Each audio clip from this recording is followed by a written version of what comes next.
महादेव, जय भोलेनाथ। नमस्कार, मैं साधना पांडे मार्गदर्शन पे आपका स्वागत करती हूँ।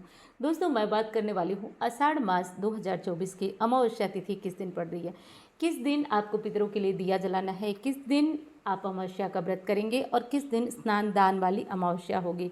तो अमावस्या से जुड़ी हुई जो विशेष बातें हैं जो लेकर के हमारे मन में संशय होता है, जैसे पितरों के लिए दीपक कहाँ जलाएं, किस स्थान पर जलाएं, कौन कौन सी सावधानी रखें, तो सारी विशेष बातें आज के वीडियो में होने वाली हैं। चलिए, बिल्कुल इतना करिएगा कि वीडियो को ध्यान से सुनिएगा। साथ साथ इतना बता देती हूँ दोस्तों कि ये वीडियो आपके लिए बेहद महत्वपूर्ण होने वाली है, तो थोड़ा सा पेशेंस बनाकर वीडियो में बने रहिएगा, क्योंकि कूद कूद करके चीज़ों को देखना, छोड़ छोड़ करके देखना, ये ना आपके लिए फ़ायदेमंद है, ना जो आप उपाय करेंगे, काम करेंगे उसके लिए फ़ायदेमंद है। तो बस आप, उम्मीद करती हूँ मेरी वीडियो समझ रहे होंगे कि मैं ऐसा क्यों कह रही हूँ कि आप वीडियो को ध्यान से सुनिएगा। चलिए, पहली चीज़ ये है दोस्तों कि अमावस्या तिथि पितरों के लिए होती है, और जो चीज़ पितरों के लिए होती है वो देवताओं से भी बढ़कर होती है, इसका ध्यान रखिएगा आप लोग। तो अमावस्या में नियम धर्म जो भी करें वो पूरे मन और निष्ठा से करें। ऐसा नहीं है कि ये पितरों के लिए है तो किसी भी तरह से इसमें किसी भी प्रकार की कोई कमी महसूस कराएं। तो ये चीज़ ध्यान रखिएगा। अमावस्या जो है वो इस बार कब पड़ रही है ये भी जान लेते हैं। सबसे पहले तो 5 जुलाई शुक्रवार को पड़ रही है, और अमावस्या तिथि की शुरुआत हो रही है 5 जुलाई को सुबह 4:57 से, और अगले दिन 6 जुलाई को सुबह 4:26 पर ख़त्म हो रही है। अब जैसा कि आप जानते हैं कि हर स्थिति में उदया तिथि की अमावस्या मान्य होती है, तो 5 जुलाई शुक्रवार को हमारी अमावस्या तिथि हर स्थिति में रहेगी, चाहे वो व्रत करें तो, चाहे स्नान दान करें, या किसी भी नियम के लिए अमावस्या का पालन करना है तो वो आपको 5 जुलाई को ही करना है। दूसरी विशेष बात है कि अमावस्या में क्या करना चाहिए। देखिए दोस्तों, सर्वश्रेष्ठ तो होता है कि अमावस्या में आप गंगा, यमुना या किसी विशेष पवित्र नदी में स्नान करें। अब संभव हो तो ऐसा कर लें, ना संभव हो कोई बात नहीं। आप इतना करें कि आप सुबह जल्दी जगें, इतना ज़रूर करिएगा। इसमें किसी भी तरह की लापरवाही मत करिएगा।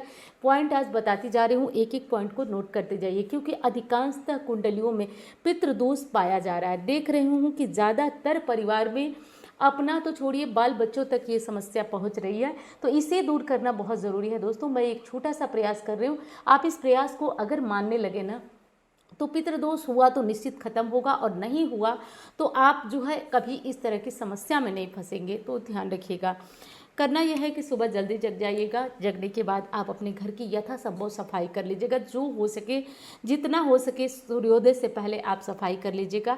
घर के मेन गेट पे पानी डाल के उसे साफ कर लीजिएगा, धो लीजिएगा घर का मेन गेट।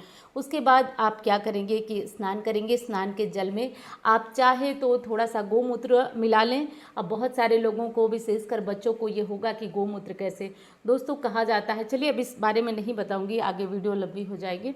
तो ना मिलाएं तो आप गंगा जल घर में ज़रूर होता है, उसे मिलाकर स्नान करें हर हर गंगे बोलते हुए।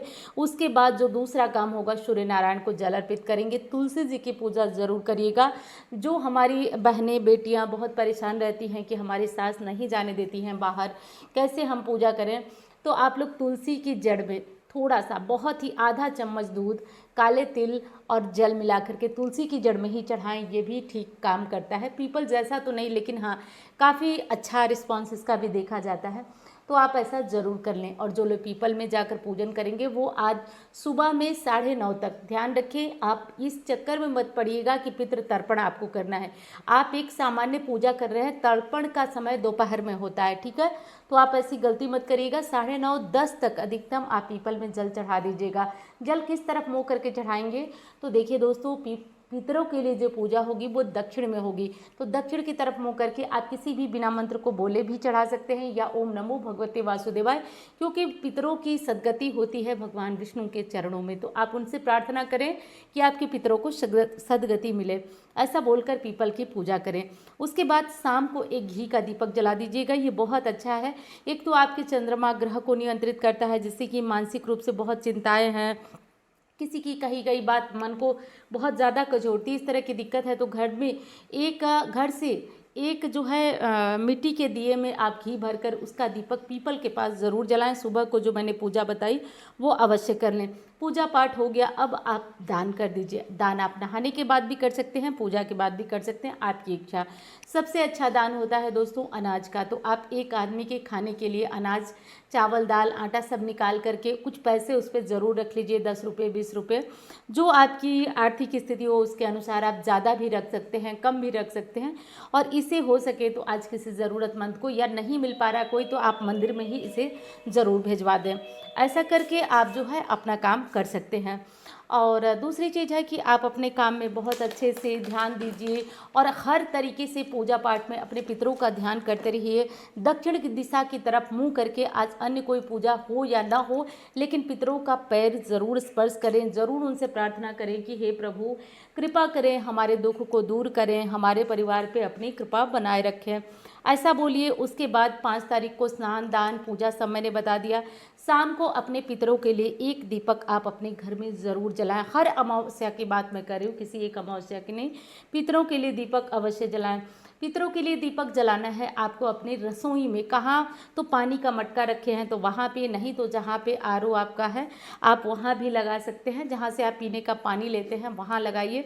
नीचे आप थोड़ा सा चावल रखिए या कोई प्लेट रखिए, उसके ऊपर एक सरसों के तेल का दिया जलाइए दक्षिण मुखी करके, और उस दिया को जो है शाम को प्रज्वलित करिए, जब तक जलता है जलने दीजिए। भगवान का स्मरण करिए, नाम लीजिए पितरों को कि पितरों की कृपा आपके और आपके परिवार पे बनी रहे। इसी तरह करके आप जो है अपनी पूजा अमावस्या की कर लीजिएगा। अब ये अमावस्या में कुछ विशेष बातें ध्यान रखिए, जैसे शुक्रवार है तो सुहागिन महिलाएं बाल वगैरह नहीं धोएंगी, लेकिन आप कहीं धार्मिक स्थान पर जा रहे हैं, जैसे नदी वगैरह में स्नान करें, तो वहाँ पे दोष नहीं लगता है, वहाँ डुबकी लगाकर आप स्नान वगैरह कर सकते हैं। दूसरी चीज़ है, अमावस्या है, अगर कोई आ जाता है मांगने तो ध्यान रखें, अमावस्या को किसी भी याचक को खाली नहीं लौटाया जाता है। हाँ, अमावस्या तिथि में सभी सुहागिन महिलाओं को सिर के ऊपर से पानी डालकर स्नान तो नहीं करना है, साथ साथ पीला यानी कि येलो वाला जो सिंदूर होता है उसे भी नहीं लगाना है। आज नाखून नहीं काटना है और विशेष श्रृंगार नहीं करना है। विशेष श्रृंगार का अर्थ हो गया कि जैसे महावर लगाना, नया कपड़ा पहनना, या और विशेष तरह से जैसे सजना धजना, ये सब चीज़ें आज अमावस्या को नहीं होती हैं। पहले के समय में बाल जो है वो कंघी करने से भी मना किया जाता है, क्योंकि अमावस्या तिथि में बालों का टूटना अच्छा नहीं माना जाता है। लेकिन जैसी परिस्थितियां हैं, परिस्थितियों के अनुसार बदलाव हुआ है, तो कंघी वगैरह आप लोग करिएगा, क्योंकि कहा जाता है देश काल परिस्थिति के अनुसार ही किसी नियम को कितना ज़्यादा मान्य करना है। तो इस तरह की विशेष बातें थी जो मैंने बताया। उम्मीद करती हूँ जानकारी पसंद आई होगी। तो वीडियो पसंद आए तो लाइक करना मत भूलिएगा, और हाँ, चैनल को सब्सक्राइब नहीं किए हैं आप तो ज़रूर कर लीजिएगा।